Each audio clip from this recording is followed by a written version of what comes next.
Guys, first snake of the night. All right. You see, this guy is pissed. Looking absolutely adorable in my hand.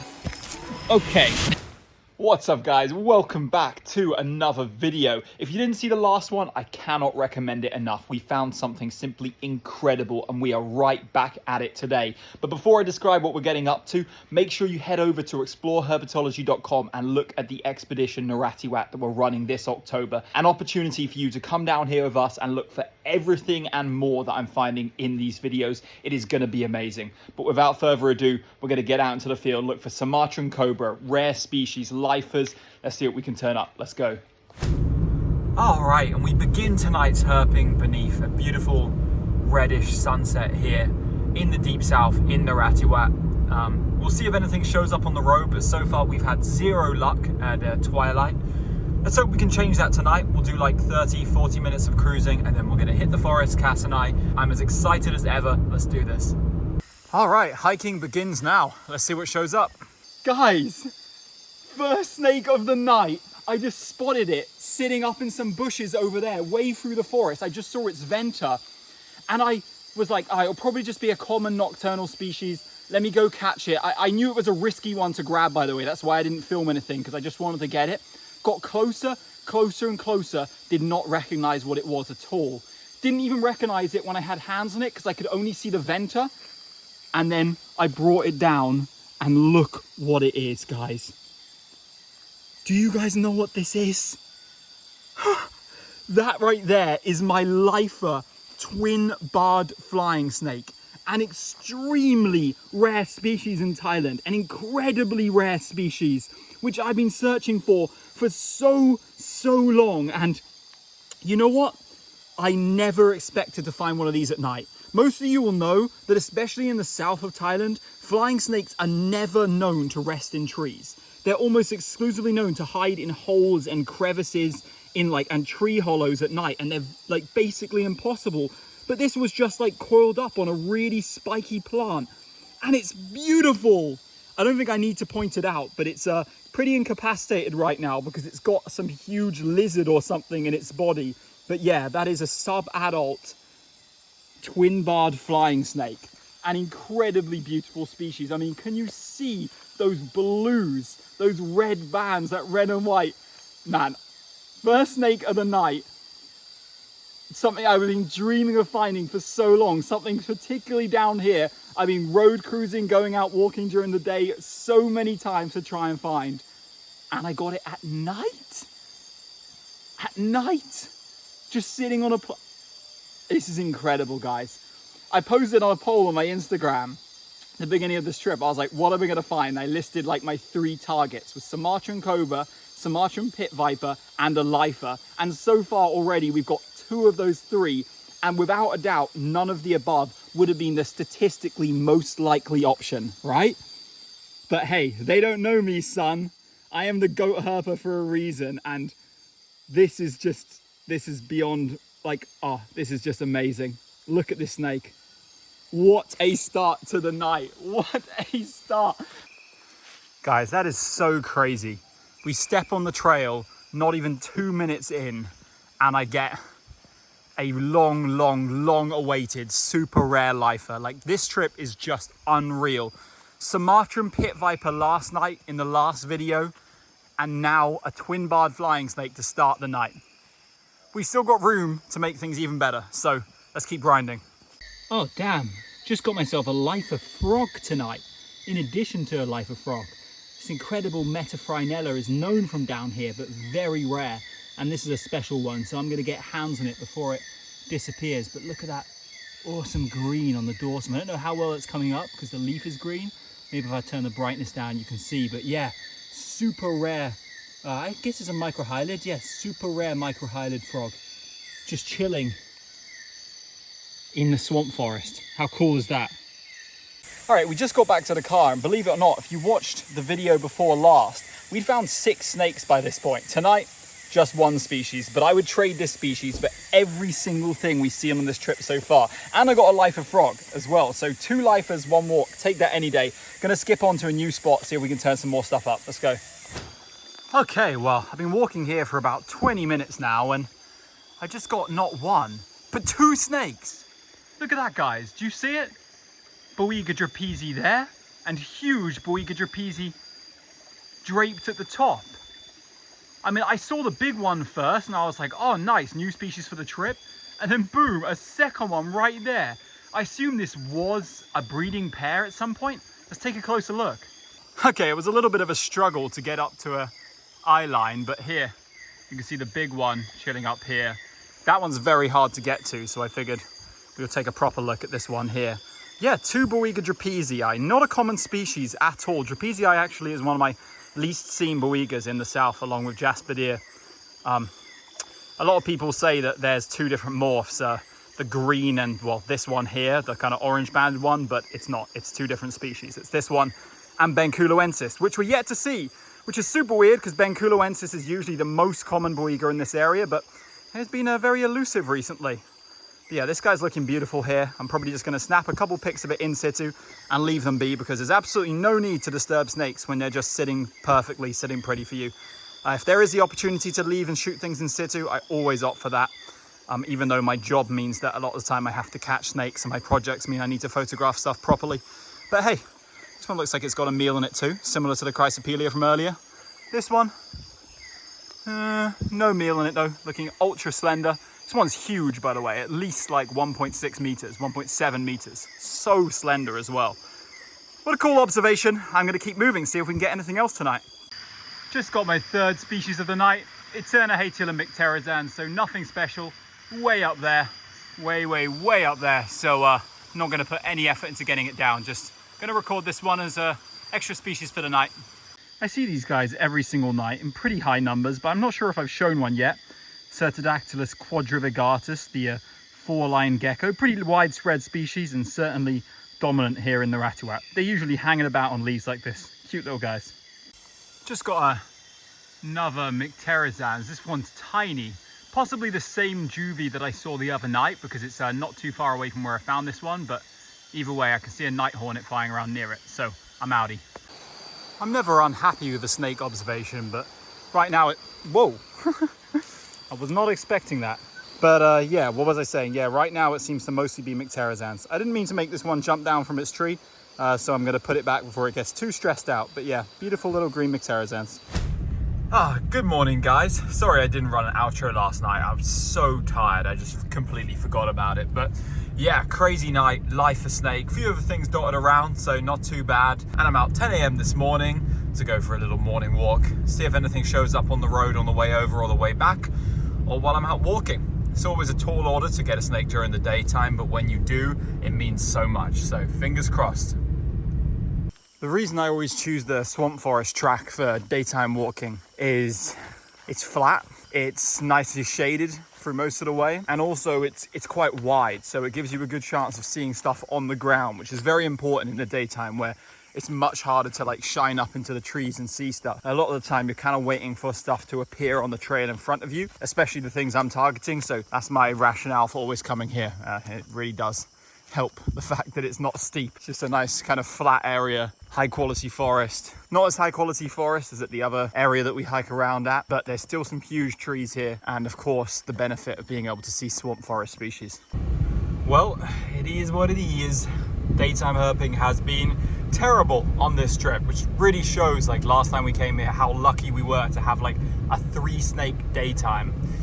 I've still got a day or two or a couple mornings remaining to turn it around, but so far, man, it's been tough.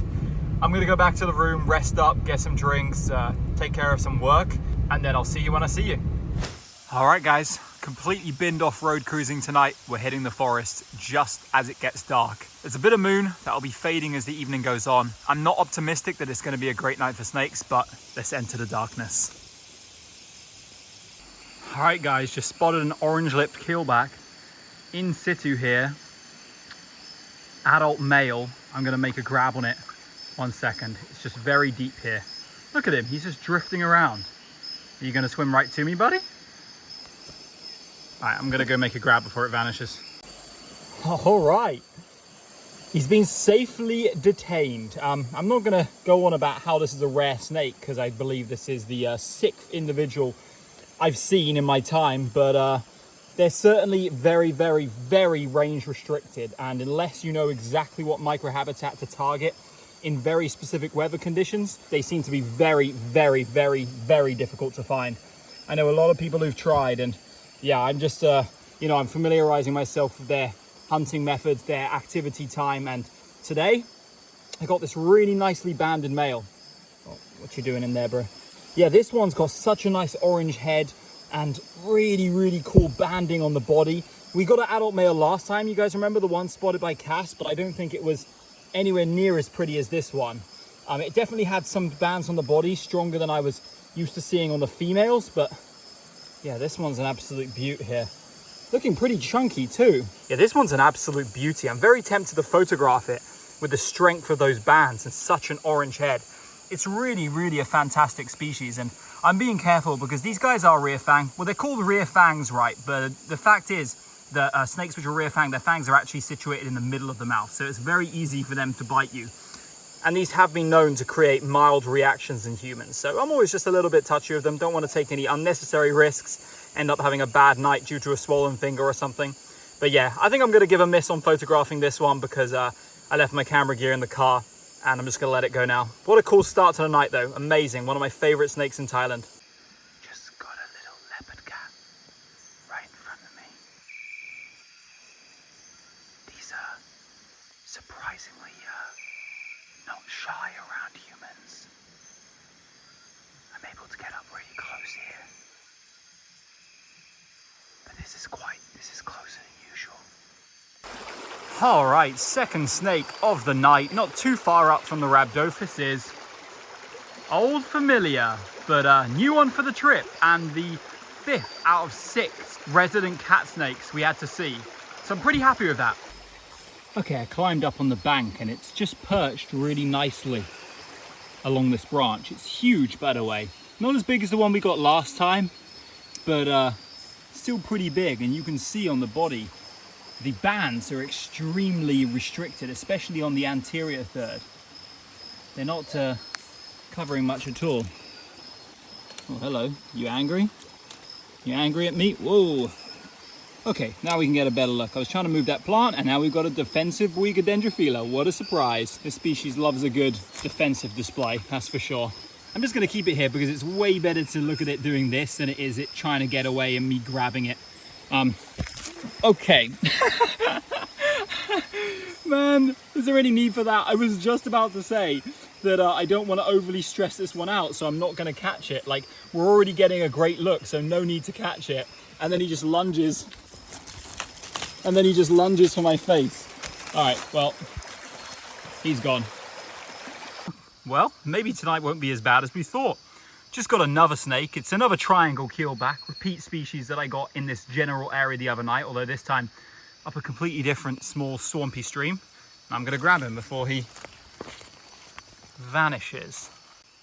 I'm not sure how many of you remember, but a couple videos back I mentioned that I was being careful with this species because they often drop their tail, and you can see this one has had an encounter with some kind of predator in the past which made it drop its tail. But yeah, you can kind of see it in my hand. It's still wriggling everywhere, but I've got it somewhat restricted now, and you can see this guy. These guys are pretty reluctant to bite, which is really nice. Makes them very pleasant to hold on to. But he's writhing everywhere, and we saw one already this trip, so I'm just going to set him back in the bushes.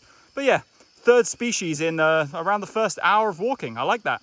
All right, not even 2 minutes after the keelback, along that same little stream, just got this absolutely minuscule hatchling Hagen's pit viper. I mean, it's hard to show you how big it is because it's kind of in a difficult spot to reach, but this thing is absolutely tiny. And that's the 4th species now in like an hour of walking, just under even, which yeah, that's fantastic going. Not what I expected. This could turn into another banger night, but let's not speak too soon. I'm gonna keep moving. Just got another juvie Hagen's, not long after the last. Probably hatched out from the same litter. This one's a little bit larger though, so probably got better meals in, maybe from a completely different litter. I have like no evidence to support they came from the same litter, except they were about like, I don't know, 40 meters away. But yeah, leaving this one in situ as well. All right guys, here's our 5th species of the night, the obligatory Malayan vine snake. It's been a little while since we saw the last Hagen's pit viper, but it's still early, it just went 9, and I'm gonna keep grinding. Gonna leave this beauty in situ here. Look at this little tongue going. How cool. Oh, he's bobbing. Hello. And there we go, just a minute after the Hatula. We've equalized our snake record from here from the night we racked up 12 species. We've got 6 snakes along this river. 6 species, sorry. And this time we got 7 snakes, 6 species again. This one's also a repeat species, not a new one for a trip. You guys should recognize it. Striped bronzeback or striped-tailed bronzeback. And because this one's sitting pretty for us here, letting us see it, I'm not going to disturb it. I already caught one of these on this trip, and this one is huge, considerably, at least a third bigger than the other one, and it will bite me to crap. So I'm going to spare myself this time. I'm sure you guys will understand, and you guys can just get a nice look here before we move on. Seconds after that striped bronzeback, just found myself another triangle keelback. I'm not going to catch this one either. Just going to see it go about its business, shoot away in these rocks. I'm sure he'll find a safe place to coil up in there. But yeah, that's snake number 8 of just walking along the river. Let's go, guys. This could be a very good night. This could be a very, very good night. All right, what a night this is turning into. What a day, as Harvey Price would say. This is a HAAS'S bronzeback, and I don't know if I've ever shown this species on my channel. I found it a few times last year. I think 3 times. And every single time it was on a tour with guests. And this is the first time I've been able to get it in hand and show you.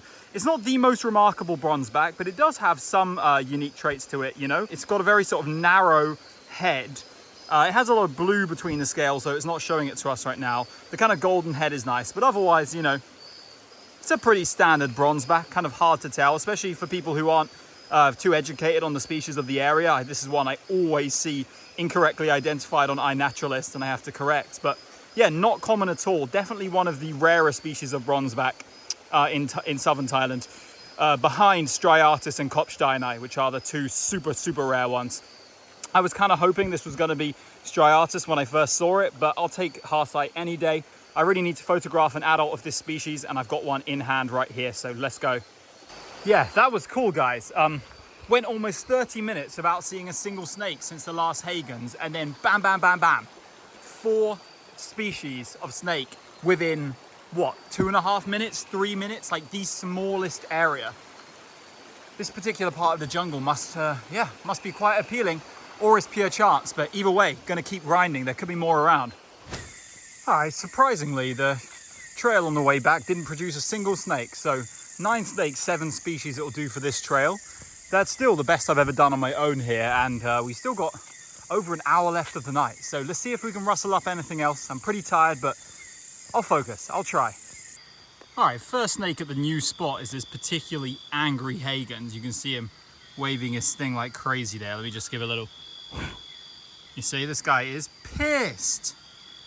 Didn't even disturb him much. I just got close and he was instantly like, alert, alert, threat, threat, threat.